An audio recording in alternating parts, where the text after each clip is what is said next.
And what's going on, everybody? This is the AEW Results Show, the only AEW Results Show that matters. I'm your host, Vince LaSpada, taking the hot seat tonight. And as always, well, actually joining us, I would say that for the first time with me, my buddy Jeff, Evil Dose. What's going on, man?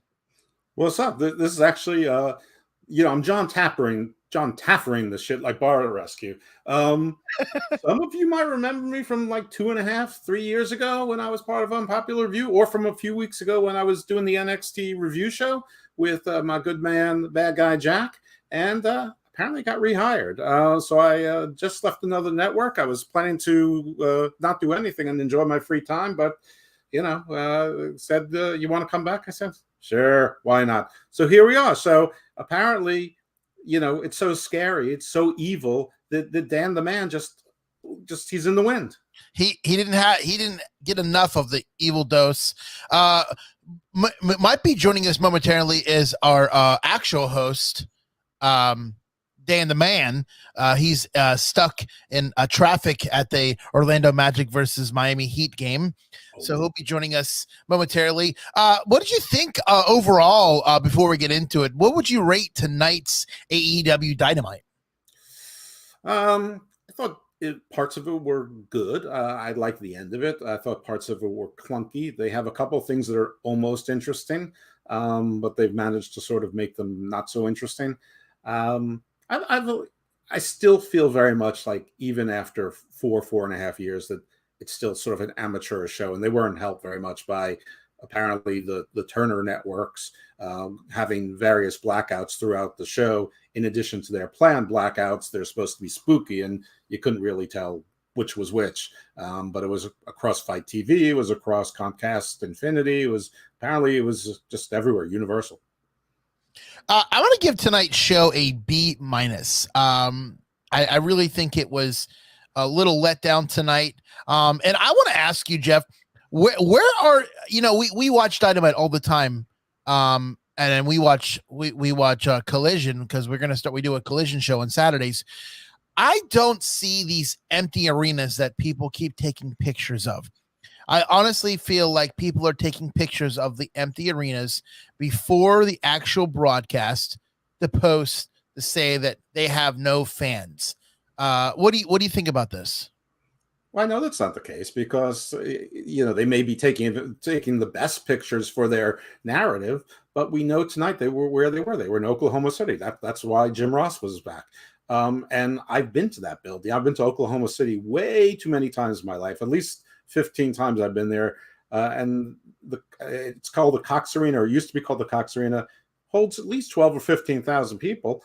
And they only released about 5,000 tickets, and under 4,000 were sold, including a buy one get three. It was a 4-for-1 package in the last days. So maybe they'd walk up, but in that arena, even if they sold out, they only had 5,000 out of whatever 15,000 or 14,800, whatever the capacity is. So yeah, they're somewhat empty arenas, and I don't think they're doing themselves any favors by booking these larger arenas when they can book a 4,500 seater and fill it up. Also, I got to tell you that the arena today, actually the arena in here in Orlando, has just got renamed. It used to be called the Amway Center.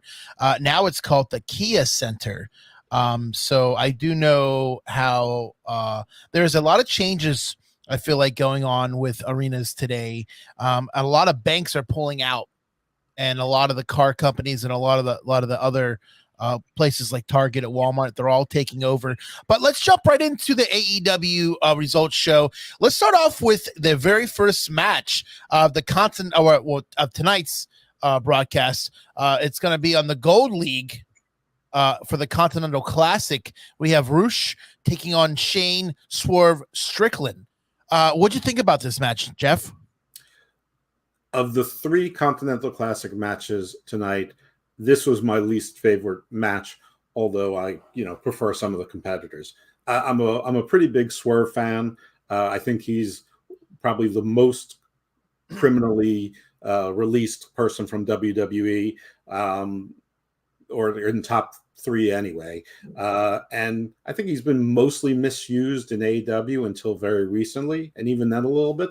But he's got so many tools that he still comes off as cool. But the reason I didn't like this match is because it's typical Rush, half lucha, half strong style, no selling, no moves really have any impact until all of a sudden one move, which is not any more impactful than any other, all of a sudden, results in a 3 count after 16 minutes of that. And that to me is not entertaining. And I don't think there was ever any doubt that Swerve was winning and Rush was not. So, well, let me be frank with you, because if Dan was here, he would say, "Oh, here we go again. Here's your Frank." But let me be frank with you. I just don't understand why is it that when Swerve was in WWE NXT, they made him look dumb. Like they put him with this stupid group that everybody thought was such a great thing for him. And I know you said that he doesn't look as good. He hasn't looked as good. But I'm gonna tell you what. When he got moved over to AEW and signed this contract, I'm going to tell you, I'm going to disagree with you. I'm going to say that I feel like he's done a whole lot better than he has in WWE. They're pushing him way more than they did back, over on AEW than WWE. And I feel like Swerve is going to be a champion. I would say he's going to hold, the TNT or a low end Ring of Honor championship before he gets to the actual big gold. But I think he's very talented. And I think he has a long way to go, but I think he's getting better and better every single day. And Rush, I mean, I would tell you, I haven't seen many matches of Rush, and I was very, very impressed tonight. I think the guy can go. He kind of, and somewhat, and this might sound crazy, he kind of has a little bit of Ultimate Warrior in him, where he won't stop. He will go and go and go until he can't go no more. But Swerve Strickland did pick up the victory. How many points is this for him now? Well, he has 12, but I feel like I need to respond to some of the things you say. And on the big point, we actually don't disagree. I agree. I think that AEW's done a better job with him than WWE, though he's had a bunch of missteps. I think people are forgetting Trench and Parker Boudreaux, and the Mogul Embassy really doesn't make much sense. I know people like the Prince Nana dance, but Swerve doesn't need a manager. Swerve talks better than Nana. Nana can help other people like the rest of the Mogul Embassy, but these particular goons don't make any sense, especially since they spend most of their time on Ring of Honor. I mean, it doesn't make any sense. But that said, I mean, listen, I didn't hate the Hit Row gimmick. I didn't love the Hit Row gimmick. I think Swerve had some say in that because he fancies himself being in the music business and in the fashion business and doing a crossover. So I think that was attractive to him. I think that the group with him in the front and B-Fab helping, I think they were okay. I don't think they were great. They weren't lighting the world on fire. Without him, they were useless. They were listless. So I agree that WWE didn't do anything productive with him, but Hit Row was only ever a thing when Swerve was with them. As soon as he was gone, it's like all the life was sucked out. Now as far as Rush and listen, I'm a Ring of Honor fan, so I use and Ring of Honor for the last 10 years was based in Baltimore, so I would see Rush a lot, and he's very good and he's better than this. But he will go and go. But it's funny you bring the Ultimate Warrior because he couldn't go more than 5 minutes, and he's like Goldberg until he get gassed out. But the thing is, Rush will go. And that's lucha. It's No Cell City, and I just don't like No Cell City, and I don't like No Cell City combined with Strong Style. To me, that's not interesting. I've seen it too many times. These Ishii versus Eddie Kingston style matches, they don't particularly enjoy. But listen, I think we both agree the right guy won. A good win over Rush, who mostly loses matches, but they positioned him to win a few before this tournament, and he was looking strong in this tournament. So, good for Swerve. I don't know what's going to happen with LFI, but that's not our concern this particular day. Yeah. So Strickland is he's would you say he's leading the Gold League? Well, Swerve with this victory tied John Moxley, who already had 12 Okay. points, including a win over Swerve last week where he pulled his belt with a cheating win, which was strange because Swerve was supposed to be the heel and Moxley's face when he feels like it, a heel when he feels like it. Okay, so Swerve gets the victory. Well, then we go to commercial and come back, and we have a backstage promo with Chris Jericho talking about Kenny Omega and being hospitalized. And he is telling him to get better, and the Golden Jets will be waiting when he gets back. This is a big loss for AEW that Kenny Omega's out. And I'm going to tell you what, I did see this coming. You know, he was going, and they were really pushing him, and he had a couple injuries that he was just wrestling under.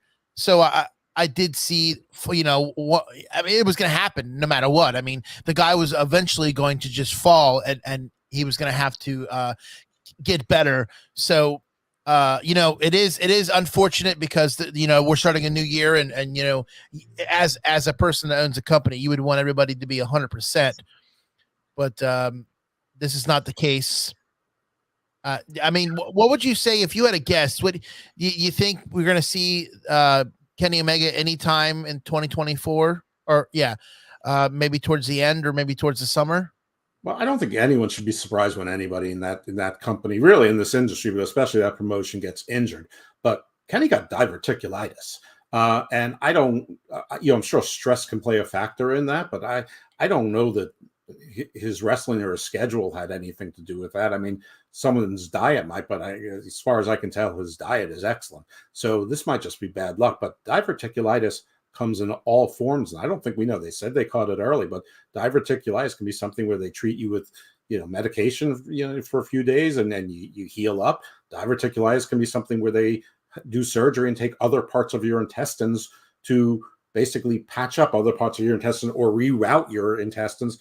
And sometimes that means that there needs to be a colostomy bag or something, things inside you permanently. So I think it's way too early to speculate whether or not we're going to see Kenny Omega, because I think they need to figure out what they have to do and then how serious it is. Hopefully it isn't that serious and it's either just a patch job or something where if he gets the right medication, he'll heal. But I don't even want to guess. But I think they fumbled it because I know that the segment was on last week was taped prior to Kenny Omega's announcement on social media about the diverticulitis, but they still aired the match where Kyle Fletcher and Will Hobbs beat two jabronis, and Don Callis did a whole promo about Chris Jericho and the Golden Jets.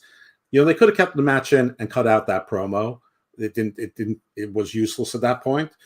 We know that they tape Ring of Honor as well. They could have just put one of those matches on instead or done something else. And then this promo by Jericho, it seemed like it caught him off guard, like he just found out about it instead of having several days to prepare. And you would think that with this being a title match on the pay-per-view in 10 days, that they would have, called in Kota Ibushi to be his emergency fill-in, or phoned into New Japan and gotten Okada, or the Young Bucks, super kick Jericho was doing it, and they say, you know what, we're claiming our spot back. Something, but they didn't do anything. It was just sort of this meandering, I'm sure sincere, supposed to be heartfelt promo wishing Kenny well, and we all wish Kenny well, but this is a wrestling TV show, and this was a fumble. Yeah, this is a unfortunate event. But listen, when we come back on UPR review of AEW, we're going to get into more of results, but we're going to talk about the award show tomorrow night here on the network. So stick around. Then Randy Orton and LA Gears took on Jimmy Uso and Solo Sikoa, and of course Randy's going to win. And I love the end of this match. So I chose this picture. He's going for the move. Randy says, hits him with the RKO, 1, 2, 3, gives him a little head nod. Listen, keep giving LA Knight this kind of rub. I think he needs it. I think it's good for him. This is where I think he should be. This is where he will excel. I thought it was too much, too fast. Slow it back down. Give him that slow, good burn that faces are supposed to get and need. That's what gets them over. 100% what gets them over is that. Just said that, okay? I'm no longer going to say, I didn't say no. I'm with that. Give him the slow burn. He will be what he's supposed to be. Randy Orton is the ultimate builder wrestler. I think Randy's been injury prone a lot in his career, but I'm not going to disagree with that at all. But from strictly from an aesthetic standpoint, I think the physique of McIntyre is a little bit more than Randy's. This Papa Dad, there's a dad bod. This new dad bod that Randy got is impressive. The muscles, Randy ain't never been this built. Okay, but they all come back built like this, and then they slim out after that. Welcome back to the AEW Results Show. Evil Dose, I gotta ask you, what do you think about LA Knight? I have to say this, and you might agree with me. Do you feel like fans of WWE cannot let go of the past, and now they're clenching hard on LA Knight because he is a mixture of The Rock and Stone Cold? Or do you actually think that LA Knight is going his own route? It's a combination of both. I mean, everybody likes nostalgia, but I don't think that that's unique to WWE or wrestling. Period. LA Knight, throwing a little bit of Ric Flair there. If you look at his eyes, there's a little bit of Ric Flair in there as well. But if it was easy to channel those two or those three guys and be successful with it, we would have had a whole lot more interesting characters over the last 2 decades. So it's not easy. It whatever it is, it's him naturally. So that's what he's able to do, or him naturally at 10. I've been familiar with him for about 7 or 8 years. I remember him in Impact as Eli Drake. He was in NWA also as Eli Drake. And, he did some commercials as well. Actually, one with Ric Flair for one of those auto warranty companies. And he's been a soldier. He had a pretty decent but strange run in NXT with the $1 million title thing. Then the Max Dupree, Maximum Man Models garbage. And he survived that. He managed to survive it. So, no, I think this is him. I mean, the fans want to get behind people, but they don't get behind people all the time. I mean, no. Look at Ciampa and Bronson Reed and Indy Hartwell and Zoe Starks. There's tons of people that they don't get behind. Karrion Kross, nobody's behind him. I mean, to me, he looks like the ultimate WWE wrestler. He's 6'3", 270, jacked. He's got the girl. He's got the tattoos. He's got the cool music. But people just aren't digging it yet. But LA Knight, just and a chant. People love to chant, but they're taking up his chant. So I don't want to sell the man short. What's crazy is you said that some people are just groomed for the position. I don't understand. And now LA Knight is now the spokesperson for Slim Jim, which I never saw that coming. That was like so left field, and it's crazy to me that there are so many people that are talented in that company over the years that they could have thrown that to. They threw it to LA Knight. You ever eat a Slim Jim? Oh, yeah. I eat Slim Jims all the time. I mean, yeah, they're pretty gross, but I mean, they're great. So please sponsor Unpopular Review, Slim Jim, or competitor. We need to take a bite of a Slim Jim. So if you guys are listening, either Mountain Dew, Pepsi, Slim Jim, Lay's, Prime Energy, Woo Energy. We don't care. Yeah. We're not picky over here at Unpopular Reviews. But you're right though. Like there's so many people out there that are huge in NXT, like Karrion Kross was, and he comes to the main roster. I keep telling people, I feel like going to the main roster is like the kiss of death. Like it is a good move to move up, but it's like when you move up to a roster that's already populated with too many people, you're not getting much time.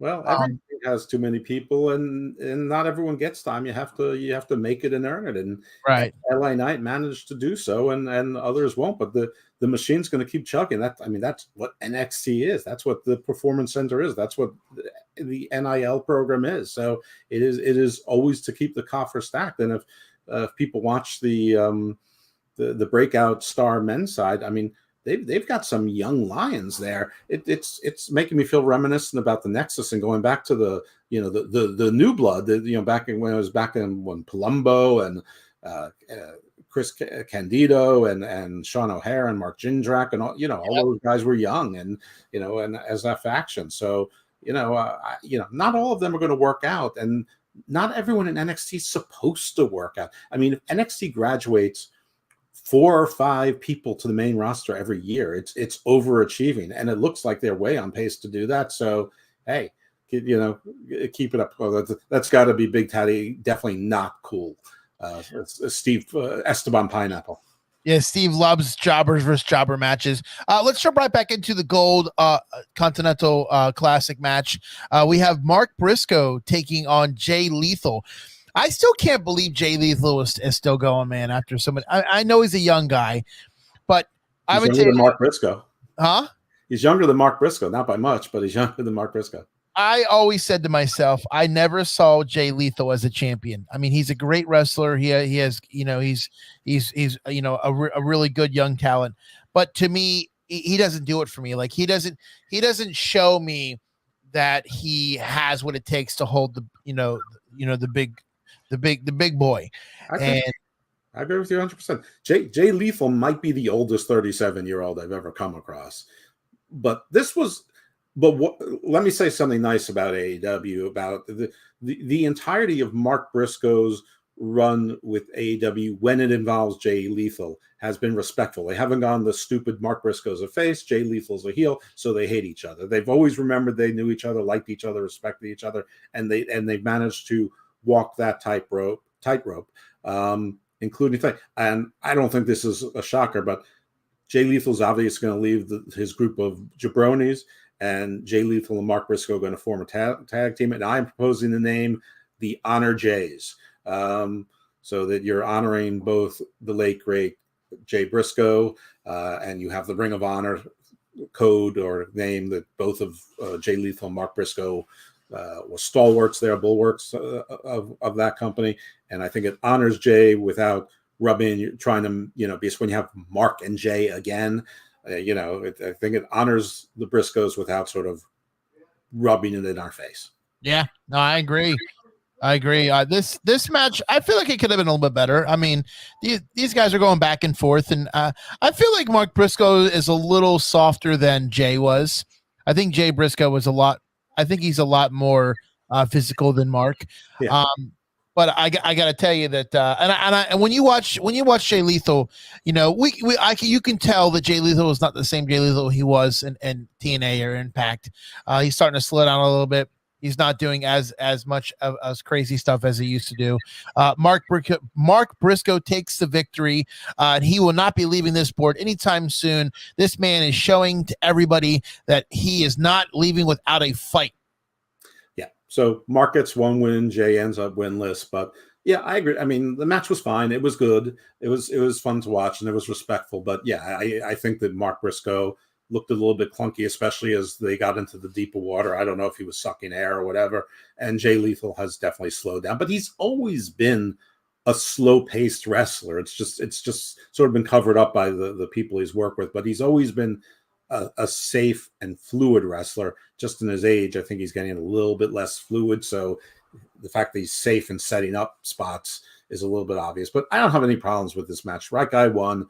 I knew Mark Briscoe wasn't coming out of this with a goose egg, and the story is Jay Lethal, not in line with Jeff Jarrett or Triple J Lethal, as I used to call him.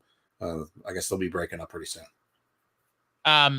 So this is what, three points for Mark Briscoe? Yeah, but I mean, he, Lethal, and Roosh, they were all mathematically eliminated at this point. We go to a commercial break and come back, and we see.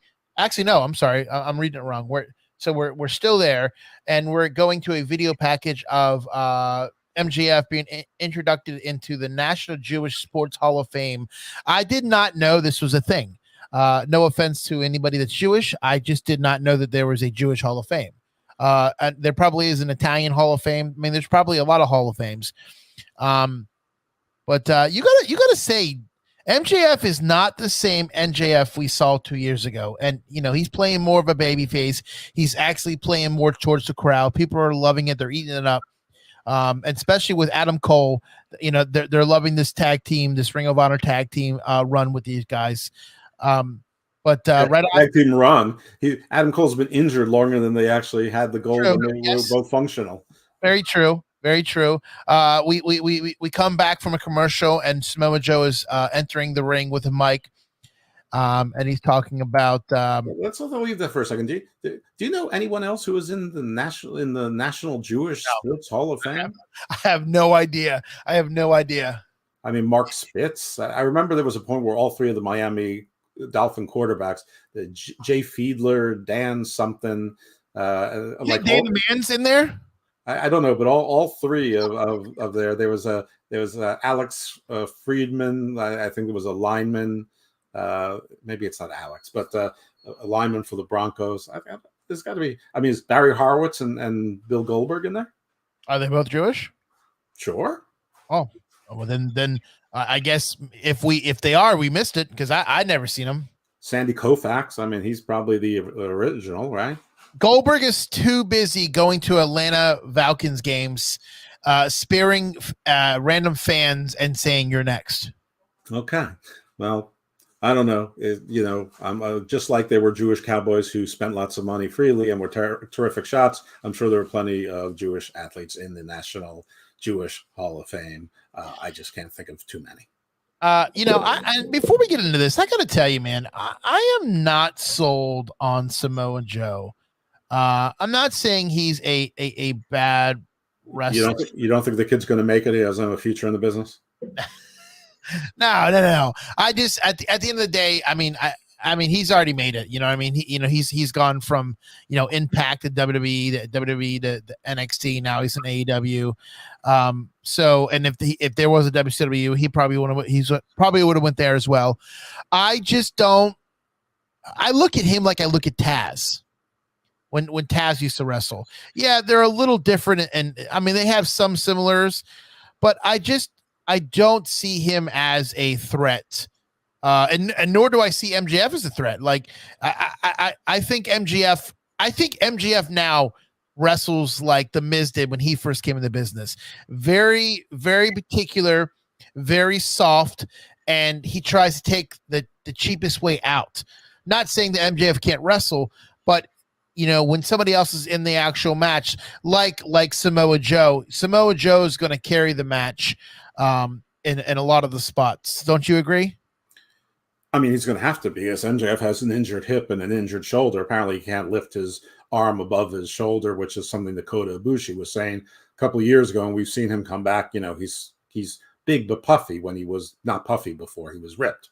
I disagree with you, but only by degree on both points. I mean, I think MJF has proven he can wrestle any kind of match. I think the wrestling like the Miz and taking the easy way out, that was his gimmick. That was, I'm going to work as little as I have to. And I think the problem is he's now trying to take AEW on his shoulders and carry the brand as the star.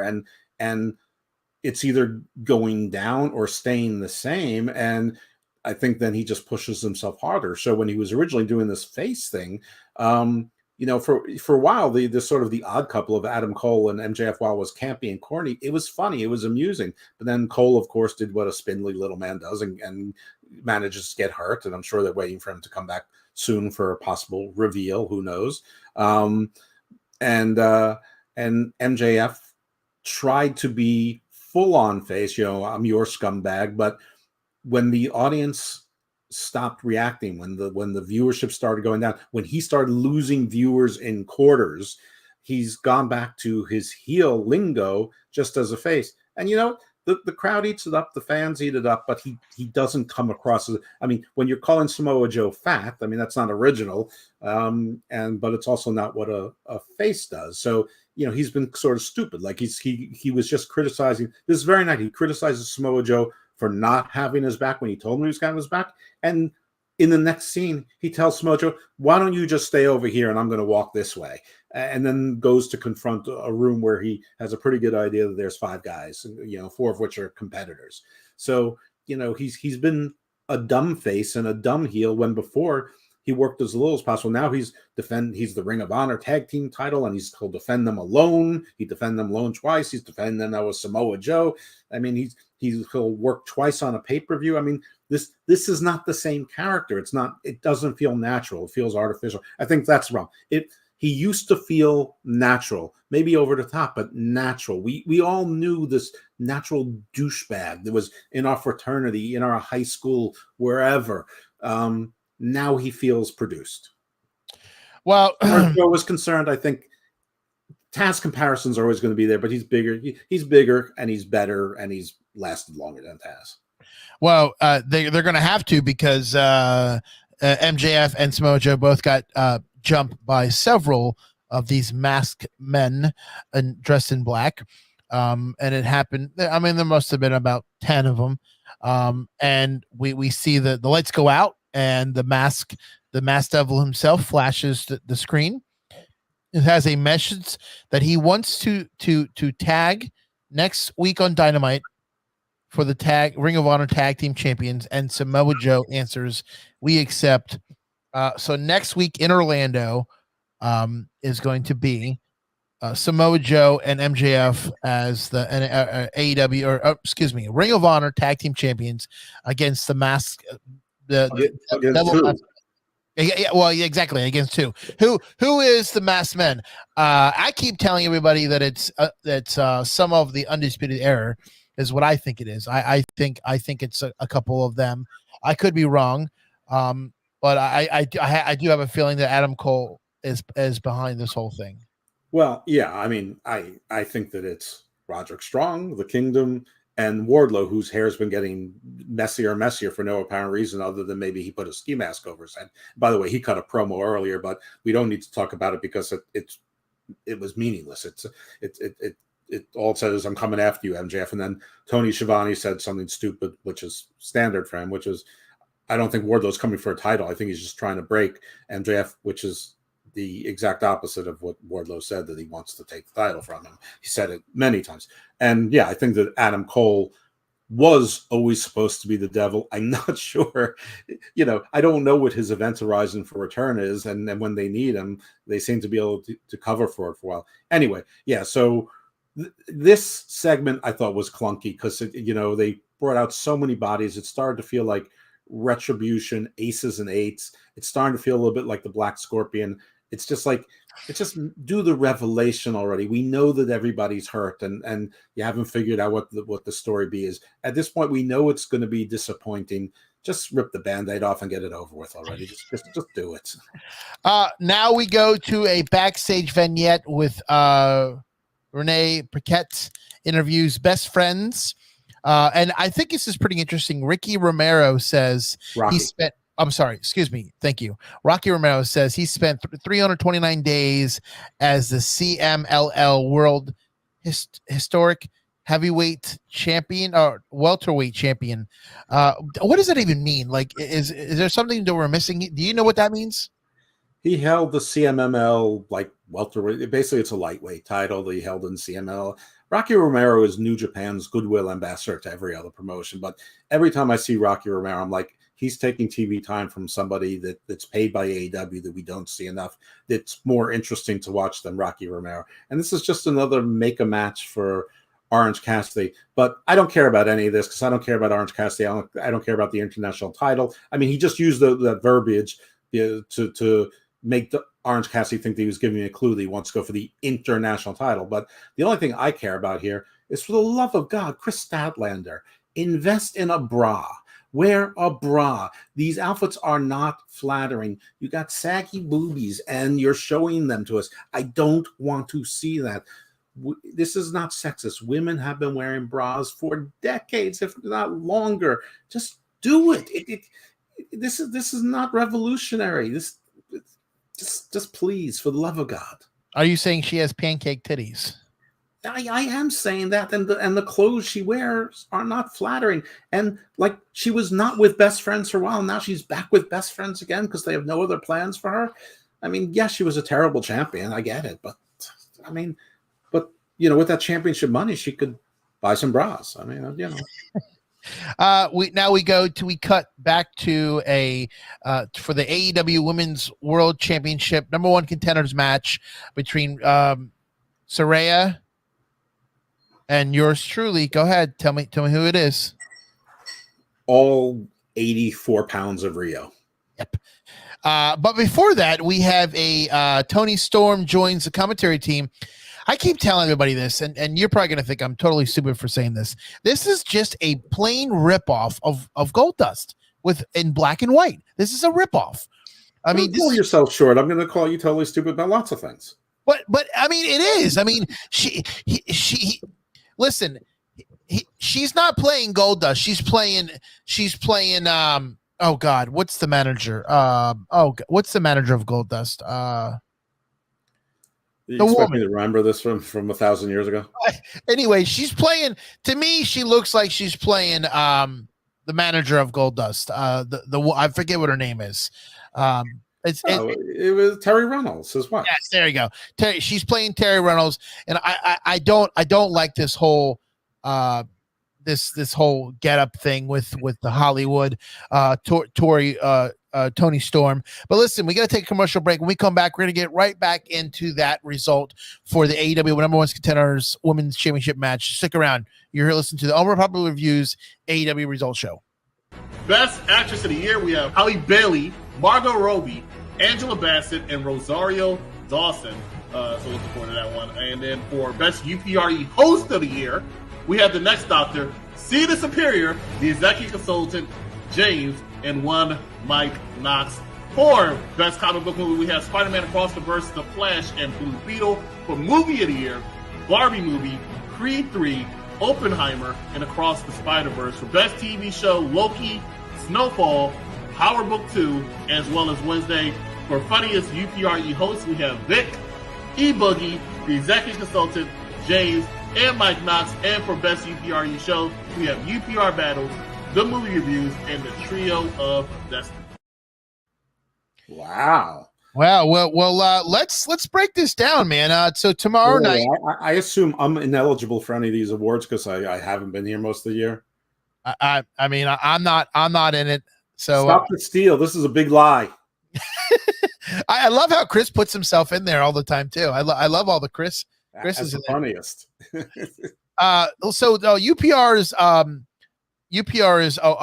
Unpopular Reviews Award Show 2023 will happen tomorrow night, 8 p.m. Eastern Time, right here on the UPR network. For Best Actress of the Year. I mean, you saw the choices. I mean, we got Margot Robbie. Mm-hmm. Angela Bassett. Yeah, I'm horrible at names. I know I'm gonna Rosario Dawson, and then Halle Bailey. Yep, not Halle Berry. My crush. Much younger woman. Those are some solid choices. So yeah, I hope everyone votes, but I don't really care what you vote for this year. I'm just starting my campaign early for next year for me as funniest, best looking, best dancer, sexiest, best lover, you name it. I'm going to tell you what, so the movie of the year, I know it's Barbie movie, Creed 3, Oppenheimer, and Cross the Spider-Verse. I got to tell you, I saw a movie the other night that I think should be on this list that was fantastic. Do tell. Wonka. Oh, really? Wonka was amazing. I've heard good things about Holdovers. I also a lot of people love Godzilla -1. I'm one of those people. I don't know if I put it as best picture. I didn't see 3 out of the 4 movies it's in contention, though. Of course, I have Spider-Man on Netflix. I could check it out, but I only just saw Barbie recently, and I thought it was clever and interesting. It certainly wouldn't be my choice for best picture. I got to tell you another one I saw just recently on Netflix. You should watch it. It's called Leaving the World Behind. I did see it, and I have mixed feelings about it. If the kids weren't in it, the movie would have been absolute crap. And doesn't that kind of scare you though? Like, doesn't that? I mean, like, let's be honest. Doesn't that kind of scare you knowing that what's going on in the world, that any day now this could happen to us? Like, I hate to say it, but I honestly feel like this is creeping up on us. And I feel like when people put movies out like this, like, you remember when the world Day After Tomorrow came out with, how they, you were thinking, wow, we're really going to get this cyclone of weather where we're going to be frozen over. Like, this would go through my mind all the time. No, I don't think that this particular scenario is going to happen. I think that we are much more likely to implode upon ourselves, and then the United States won't be around as a stabilizing force to keep something like this from happening. But no, I don't think that particular scenario. But I thought it was well done. I just thought that Ethan Hawke and Julia Roberts had zero chemistry. I think that all of the adult actors phoned it in, except I don't know how old the oldest daughter was of what's his name? He's going to play Blade. He played the rich guy. God, Maharshira Bali. I'm sorry. I'm terrible with famous people's names, especially people who are new to me. But like, he's a terrific actor, but he was just one note in this. But his daughter, she stole the show, and the other kids were the kids were the only ones who felt like they were trying. And Kevin Bacon didn't need to be in this movie. I mean, he's fine, but they could have had like any old country boy playing that role, Chris Cooper or whatever. Chris Christopherson. I mean, he's dead. So is Chris Cooper, I think. But anyway, not important. But yeah, movie. Listen, if people want me to do movie reviews, vote for me or write it in, and maybe Chris will put me on a movie review show. But before we get into the Rio Saraya match further, I mean, a couple things. One, like a few months ago, they made a pretty big deal. I mean, you had this faction, Saraya, Tony Storm, and Ruby Soho, the Outcasts. They were sort of like the outsiders. They were the NWO. They were former WWEers. They were spray painting people. And then they broke up in sort of a semi-flaccid way. And now we're getting Rio versus Tony Storm. Now, I think Tony Storm has mostly killed it. And whether she's copying Goldust or Terry Reynolds or not, I got news for everyone. All of wrestling at this point is reruns. It's some form. You're not going to see much of anything truly original again, which is, I think, why people get excited over the crazy moves, which I don't think are all that interesting. But that's the only new thing you're going to get is new moves, because it's all reruns at this point. But I think Tony Storm has been killing it. But I think it'd be a better story if this was a revenge, a grudge match. A Saraya versus Tony Storm, a rematch from Wembley for a pay-per-view versus Rio versus Tony Storm. Nobody thinks Rio is going to win this match. And if she does, it's going to be through chicanery involving Mariah May, which in any other promotion would be way too soon, but not for AEW. But still, no one thinks Rio is going to win. If she does, it'll be like Sheeta's champion. It'll be transitional. So I think they wasted like the breakup of a faction of three women who are actually getting their shit over, and they actually got other people, like they got Willow over in that. It helped Sky Blue get over, which helped Julia Hart get over. So they actually were having a women's division for a while, and now it's like they've gone backwards, just due to booking malpractice. But anyway, this match was terrible, and I don't know that if Saraya just can't wrestle anymore. I don't know if it was Rio. I know she slipped at one point, and they couldn't call an audible. They keep going through moves, but this match was clunky, slow, awful, and somehow Rio won. I already spoiled that, but I know we were talking about this in pre-production. Good job, Jeff. Yeah, I know you weren't impressed with this match either. No, I think Saraya's. I think she's working very slow, and I don't blame her, because she's trying to stay in for a while. And even the outside moves, like there was one move where she did the Hurricanrana, and I think she was a little late on it, and she got up and then somehow flung herself all the way across the ring to the barricade. I'm like, what was that about? So there was a lot of miscommunication steps going on in this match. But I'm very surprised that Rio got the victory over Saraya, because I know Rio needed the victory to make her look good going into the match with Tony Storm. And then the most ridiculous thing ever is Tony Storm's getting carried all the way down the ramp by her butler. I mean, how much more ridiculous can you get with this? I mean, I know if Dan was here, Dan's like, oh, I love it. This is the most ridiculous thing. Like, I used to call her Fat Ass Tony. I miss seeing her in these tight ass jeans, tight ass pants. And now it's over. Now it's a shame. It really is a shame. Well, it's just on hiatus. But no, I actually sort of enjoy this thing. I mean, I think the stuff with Mariah May, she doesn't know who she is, I guess it's consistent with her character, but she would know who people are. I mean, she wouldn't know who Lexi Nair was the first time, but then the second time, and she'd say she was uglier than Renee. And then when Renee was there, she'd say, Renee, you're much better than Lexi Nair. So it's not like she has no memory. So I'm not understanding why she doesn't remember Mariah May.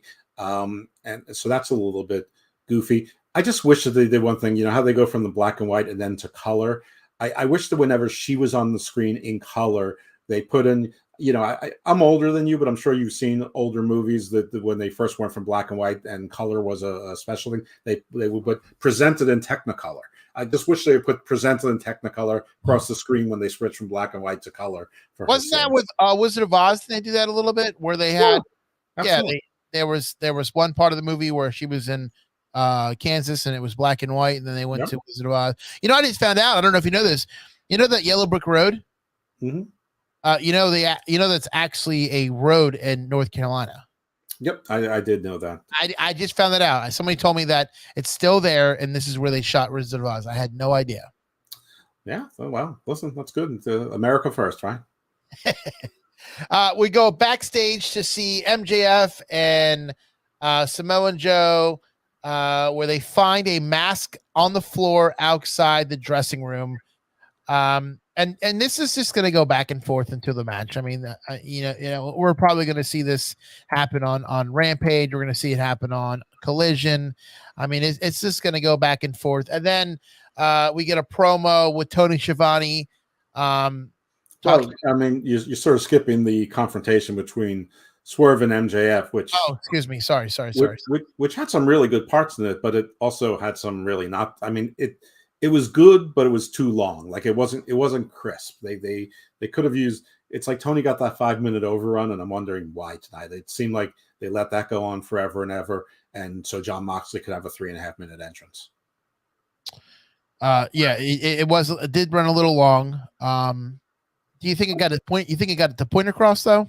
Well, yeah. I mean, people have wanted to see Swerve looking like he's heading towards a world title picture. I've even seen people say if he won the Triple Crown, that would be bad for him because then he won't be the world champion. I'm like, first of all, how's that bad for him? How does that eliminate him being the world championship? But what are you talking about Swerve for? I mean, we have whoever the devil is, whether it's Adam Cole or Roderick Strong. You got Wardlow there. You got Samoa Joe there. You got Hangman Page, who's now in the picture. You have whenever Jericho feels lonely, he's going to put himself back in there. Whenever, if Omega comes back, he's going to put himself in there. And any member of the BCC at any time can decide they want to be put there. So, I don't think that putting a title on Swerve is a step back. But anyway, they harken back to their past and their road trips and acted like they didn't really like each other. And, MJF was saying how there's levels to this. So, I mean, parts of it were very good. People are going to be talking about this exchange as very good and very authentic, except when it wasn't. And I don't know any better way to explain it. It just went on too long. It could have been much more produced and much crisper and had more effect. It just felt like it lingered forever. I get it. And then Samoa Joe eventually came and rescued his man right before. It looked like it took Prince Nana 7 minutes to get the 3 guys from the Mogul Embassy out of their 10 by 10 room to get ready to not attack MJF. But anyway, it's wrestling. And then, like I was saying, we have a Tony Schiavone reads a statement from Christian Cage pretty much saying that he's going to be on Collision this Saturday to give a yes or no answer to Adam Cole's match that's happening. I'm sorry. I know. I'm getting confused. There's too many Adams. There's Adam Page, Adam Cole, Adam Copeland. Adam Copeland has issued a challenge to Christian Cage. What is it? No hold barred match, right? Yeah, no holds barred for the TNT title at Worlds, and I wonder if they'll accept. I don't see why. He wouldn't. I mean, and they've got 5 matches so far for the pay-per-view. So. I mean, you know as well as I do that it's gonna have to happen. Oh, the match is gonna have to happen. I mean, I hope Christian retains it, but I don't think that's going to be what happens. But we're not talking about that yet. But Tony Schiavone actually botched the promo, and I am sort of believing that Christian, that this was unplanned, that he must have had flight troubles or something, that he was supposed to be there and couldn't make it for whatever reason, because this could not have been what the plan was. But Tony Schiavone. And here you go with messing up names. Too many Tonys too. Get rid of one of them. I vote for, I guess I'd have to vote for Tony Khan in this situation. But anyway, he botched a line where that something like Christian wrote, "I can tell that you all there's a hole in your hearts due to my absence," and Tony Schiavone stumbled over that. And isn't his job to be able to professionally read things? It is. It well is. And I got to tell you, when I met Tony Schiavone here in Orlando before he signed with AEW, I was a little girl giddy in the candy store. Lots changed. Tony Schiavone to me is a big part of my childhood watching WCW, and I was very, very surprised that he was such a nice and gentleman kind of guy when it comes to meeting fans, and it was a cool moment. It really was. He's had a lot of hard years in between. I think he remembers that, and he probably is a genuinely nice guy. He's not that terrific at what he does. He's better than Excalibur. I mean, Excalibur, if someone's going to get voted off down, it's Excalibur. But I want to congratulate you on your successful transition from little girl into an adult male. So terrific. Good for you. Good for you living your best life. I try. I bleached my hair from blonde to brown, so I feel like I look better. Good move. Me too.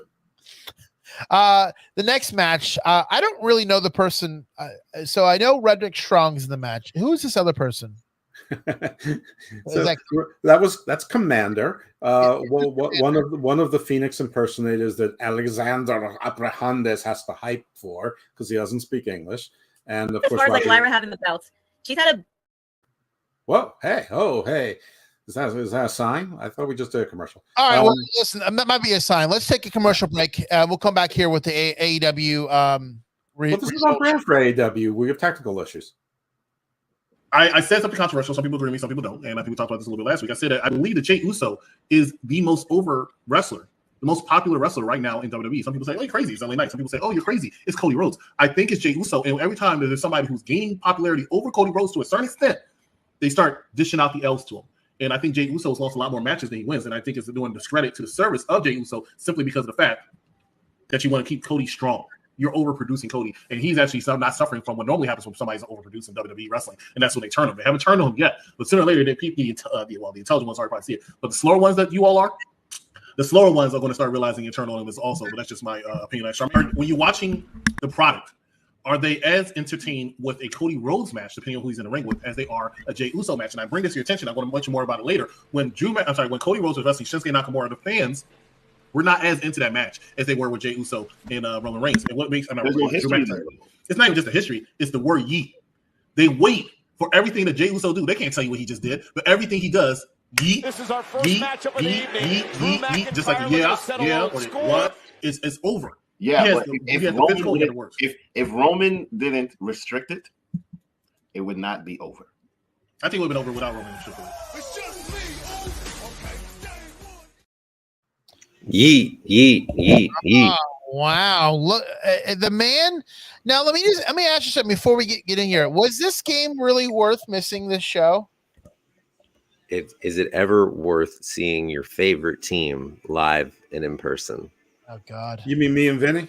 Yeah, exactly. I mean, exactly. This may be my favorite second team, but I mean, well, nice to meet you, Dan the man. It is a pleasure, Jeff. It is very auspicious. He has no idea what happened on AEW tonight. No idea. I have, listen. I have every idea of what happened on AEW because of the fact is I know AEW. So I know what happened. I know what's going on.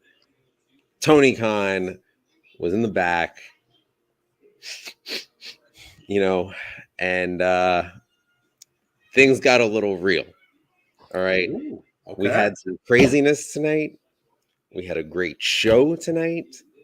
I was popping in and off. I was streaming it on my phone, watching the game live and in person. It was a wild situation.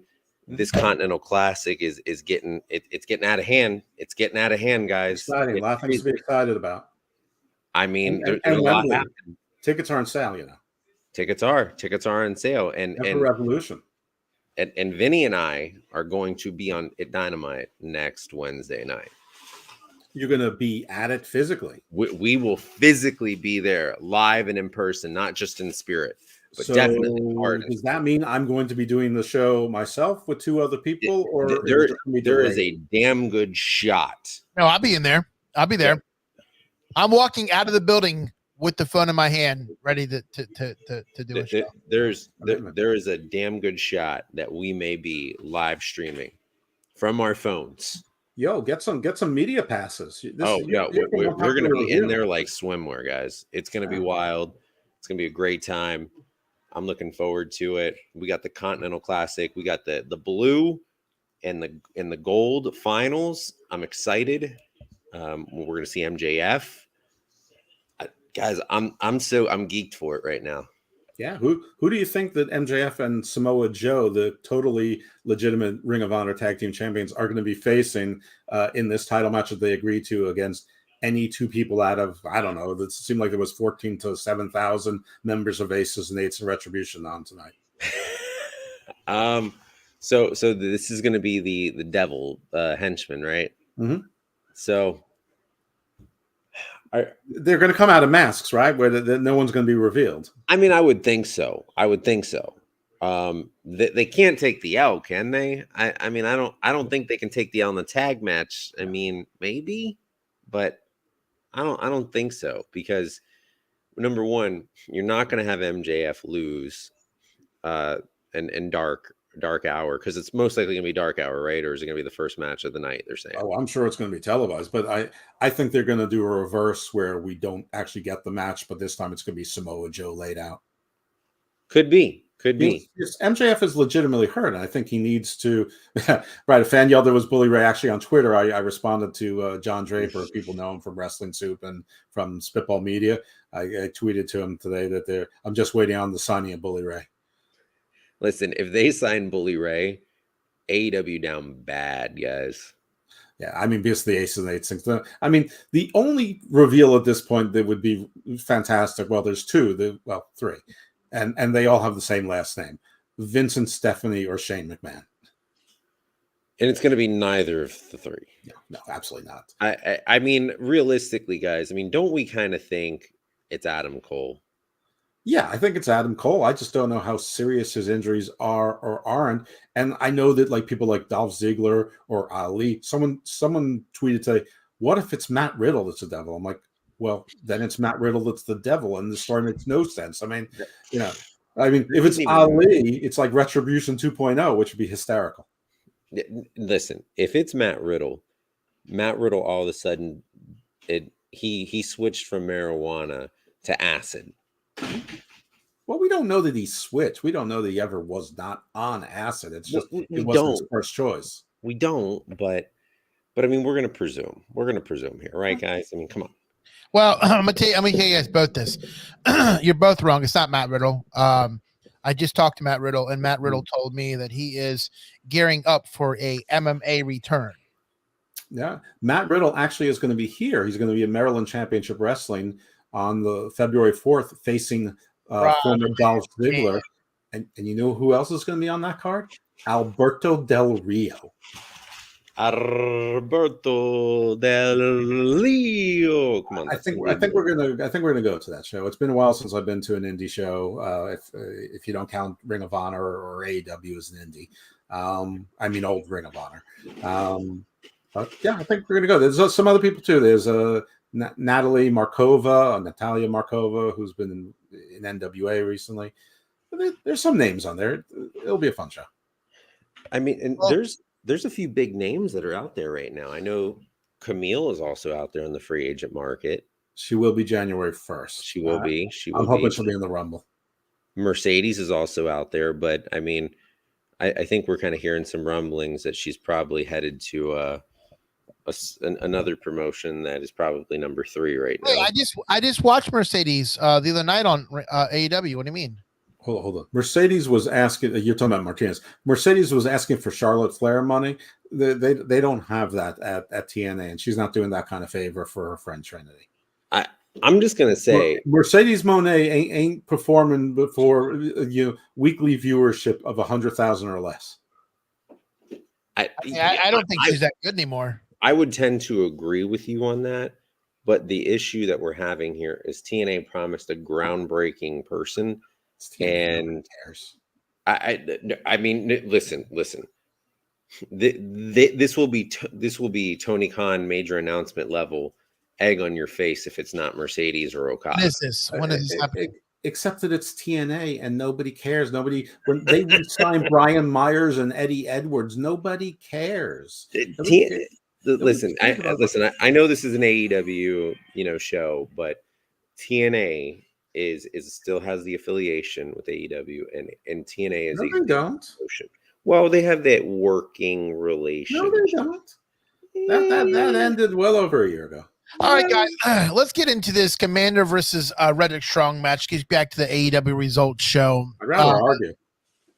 This was back and forth. Lot of big moves. A lot of fired up on Roddy's part. Roddy gets the W. What do you think about this match, Jeff? I can't stand Commander. I think he's a useless spot wrestler, and he's 112 pounds. I have never liked Roderick Strong a day in my life. And for 2 or 3 weeks, him yelling at him was funny. And the first time he yelled Samoa, it was funny. But now he's just doing it. And even the AEW live crowd is no longer laughing with him. This is the next Strong thing doesn't make sense. He's not even coming out with the giraffe anymore, which the giraffe could have been over. He's not on the wheelchair. Whatever. This was 15 minutes of my life that didn't need to be wasted. All right. I agree. Let's get into. Do we think that Roddy is a part of these masked henchmen? Absolutely. Fair. Let's get into the last match of the night, the Continental Classic Gold League. And by the way, so something one of you said before. I mean, Punk is gone, so Bobby Fish, I suppose, is back in play. Not that he's exciting, but if you did want the Undisputed Era, they're all around, and they have shown us now that there's more than 4 people plus the Devil, or at least potentially there are. Yeah. I think it's going to be a 5-person group, but it could be more if they wanted to include the Kingdom as well. I got you. I think at this point we're all expecting the Kingdom, but I think it would be a huge swerve if it was not the Kingdom.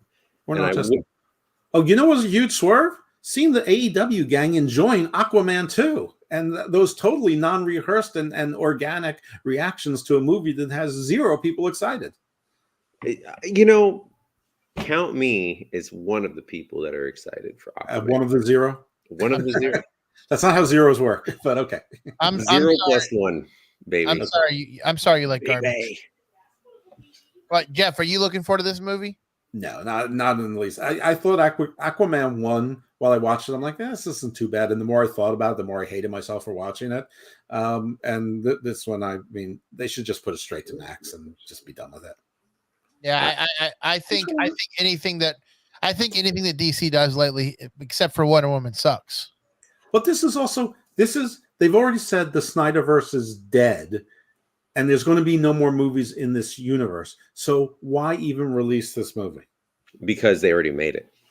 Well, they already made the Batwoman one also, and they cut the cord on that one. Yeah. I don't know. Maybe they spent too much on this one. Maybe instead of $90 million, they spent $212 million on this one.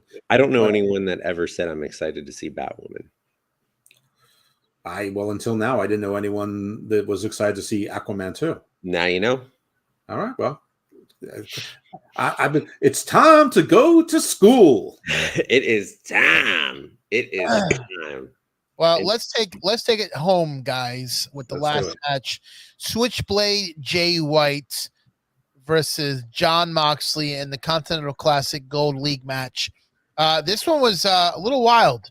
And I feel like every time you put Jon Moxley in the ring with anybody, it's a little wild. It actually turns out to look like a street fight when it really isn't. The match went back and forth, momentum on both parts. Jeff, tell me about this match. What you like? What you not like? I actually really liked this match. I thought Jay White plays his role perfectly. I liked how he did the the chair thing. He threw one in the ring to distract the referee, and then hit Moxley, who teased he buckled his leg earlier, and Jay White was attacking his left knee the entire night. Moxley biting someone twice was ridiculous, but it's even more ridiculous that he bit someone twice and there was no blood. But other than that, I thought this was the match of the night, and I actually thought this was a really good match. I think this was the high point of Dynamite. I just don't feel like I needed to sit through so much. I thought all three of the Continental Classic matches were okay. I think they were all fine to good.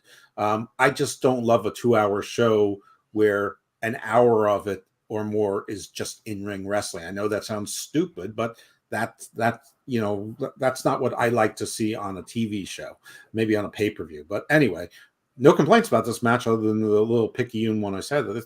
This was great, and it's fun that Jay White won, and now we have 3 people, each have 12 points, but they all have one win against each other, so there was no clear tiebreakers, no way a triple threat. John Moxley beat Swerve last week with the cheating maneuver. Swerve, we know, beat Jay White, and Jay White tonight beat John Moxley. So there's no clear-cut tiebreaker. They all have 12 points, and we're going to get a triple threat with 3 of the best performers in AEW next week. So I'm not usually someone who's excited about Dynamite, and I'm not just pretending because I'm on the show now. Next week looks like I'm looking forward to that shit. Is this Vince? Can we be frank? I've already done that segment, but yes, we can be frank again. Okay. Did I not tell you that Swerve is going to win this tournament? You said it a couple times, yes. Okay. Oh, he's definitely not. Eddie Kingston's winning.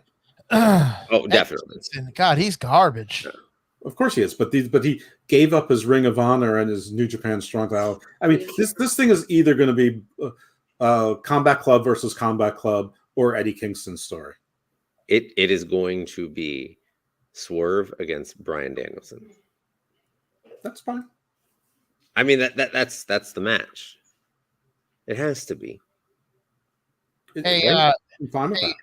Hey, Dan, I'm going to ask you something. If I can get us in, would you take a ride to Hollywood, Maryland to see Matt Riddle? I'm sorry, where? Hollywood, Maryland to go see Matt Riddle and Alberto Del Rio. WTF is that? That's the card I was just talking about, but normally they're in Joppa. Oh, this one says February 3rd, Maryland Championship Wrestling is going to be in Hollywood, Maryland, hosting Winter Blast. Maybe that's the one I'm going to, or thinking about going to. You might be me and La Sicaria and Juventud Sicaria. What do you think? We get on a plane ride for the weekend, go to Maryland and hang out with Riddle and me and Jeff. What do you think? So you want to go? Yes, Jack. To Maryland. Yep. To watch an indie show. Yeah. Yeah.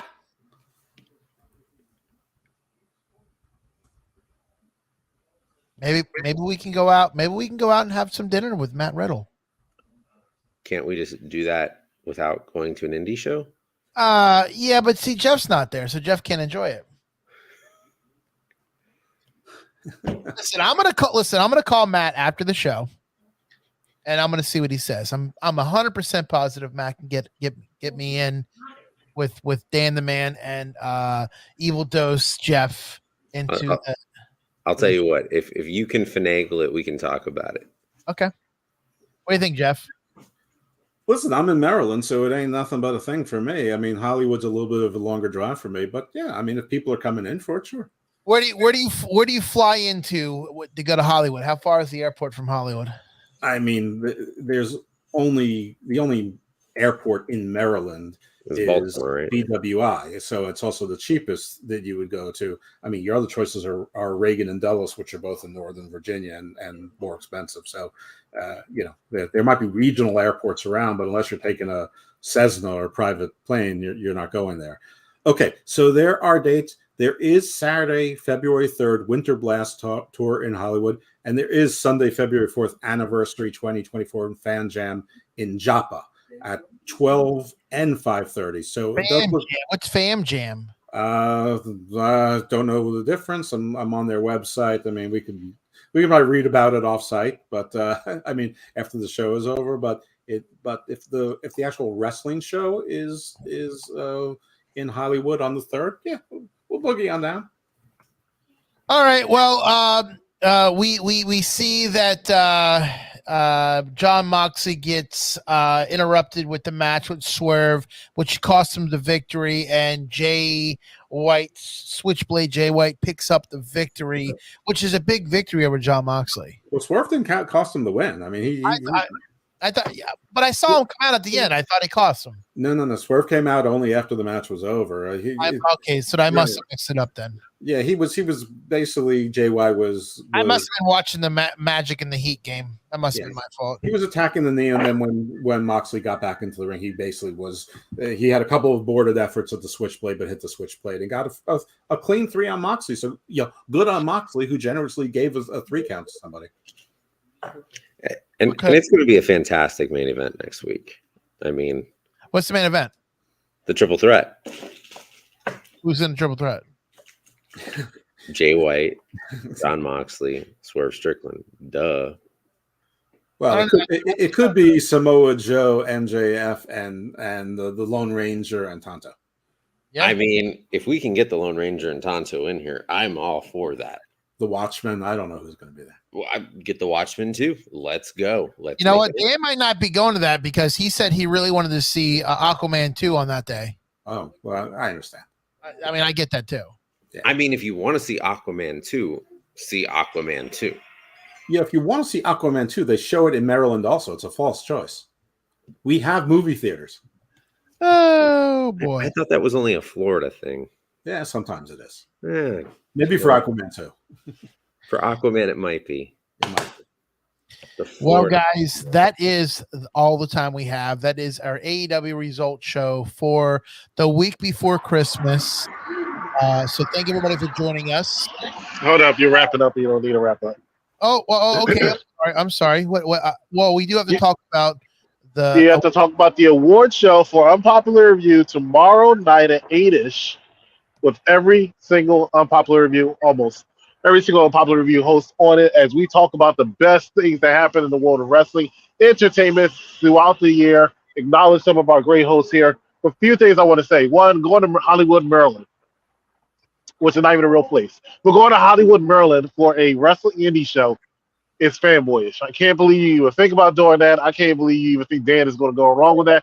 He ain't going along with that, okay? He's not. Don't even let him lie to you. He's not going along with that. All right, next, close to the airport is BWI, and it's still a 3-hour trip. You have to go, drive through all types of kangaroos just to get there because no one goes to Hollywood, Maryland, okay? Just want to know. Stars are born. That's where stars are born, guys. Right. The actual stars are made of little sun particles or something, whatever. Let's talk about it, though. Tomorrow we have a big show, and I just want to mention some of the things that we have going on. We have the Male Wrestler of the Year between Maxwell Jacob Freeman, Roman Reigns, and Swerve Strickland. That's going to be a very interesting one because there's a lot of controversy with that. Female Wrestler of the Year, you got Rhea Ripley, Becky Lynch, Charlotte Flair, and Timeless Toni Storm. Toni Storm was talked about earlier in the show. By the way, you were thinking about Marlena. Terry Runnels is the real name. Marlena was the character you're thinking of. And I still disagree. She is not like Marlena. Tag Team of the Year, you have the Creed brothers who lost a tag team match the other night. MJF, Adam Cole, the Usos, FTR, and Sami Zayn, and Kevin Owens. Can I see your ID, boss? Thank you. Thank you. Have a good night. Best UPR show, you have the NXT show, the Raw SmackDown show, the Mike Knox show, top 5 AEW, and predictions. You know what this is like? This is like when you're walking through like Target or Walmart, and it's like the loudspeaker. Oh yeah, oh that's my voice. Yeah, I mean, Funniest host of the year, you have Ron, Steve, Mike, and Chris. Best host of the year, you have Mike, Ron, and Chris. Match of the year, Rhea and Flair for WrestleMania. Usos versus Kevin and Sami for WrestleMania. Swerve versus Heyman and Adam Page. Cody versus Roman for WrestleMania. Best Wrestling Show of the Year, you have Raw, SmackDown, NXT, Dynamite Collision. Moment of the Year, you have Jay Quist, the Bloodline. CM Punk returns. Roman being Cody. Best UPR Duo of the Year, you have Ron and Barbara, Chris and Steve, and Chris and Mike. Host of the Year, you have Heel of the Year, you have Dominic Mysterio, Christian Cage, Roman Reigns. Babyface of the Year, you have Seth Rollins, Cody Rhodes, LA Knight. Pay-per-view of the Year, you have Survivor Series, WrestleMania, Backlash, All In. Breakout Star of the Year, you have, let me see on these, Dirty Dom, LA Knight, Jey Uso, Swerve. Thank you, sir. Thank you, sir. Have a good night. And the best overall show, which is every single UPR show. That is what we have tomorrow at 8-ish. Looking forward to seeing all you lovely people there. Thank you, Chris, for moving a van under the airport exit ramp, apparently. That is my day job. That is my day job. My night job, not so much. All right. Well, Dan could have called us at the game, and we could have heard like whistles and all kinds of things too. You could have, and it would have been grand. Yeah. Well, we'll learn for next time. You do. You will learn. Now you know. We'll get better as a team. It's going to be fantastic. Yeah. Are you going to be on the show tomorrow night? I'm sorry. What was that? Are you going to be on the show tomorrow night, Jeff and Dan? Dan. Abso-freaking-lutely. I don't think I'm eligible since I've only done 2 shows for UPR this year, and next week we'll make 3. So, I mean, I don't want to. Like when I was on, I won. So I don't, there'd probably be a huge write-in campaign and I'd probably win and it'd be unfair. So like I said, I'm just starting the lobbying and the campaigning now for 2024. Evil Dose, you want more in 2024. I want more. Can I be frank in 2024? Sure, you can call yourself whatever you want. He transitioned from a wee little girl into that. So you can certainly be frank if you like.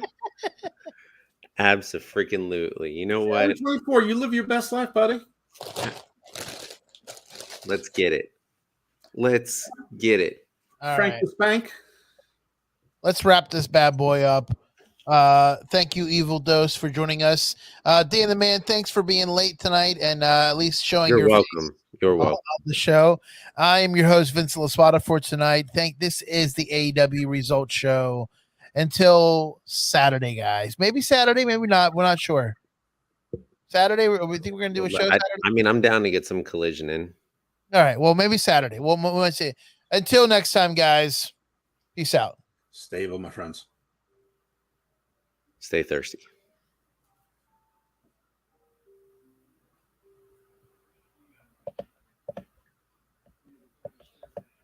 Hello? Take us out. Bye. Take off, eh?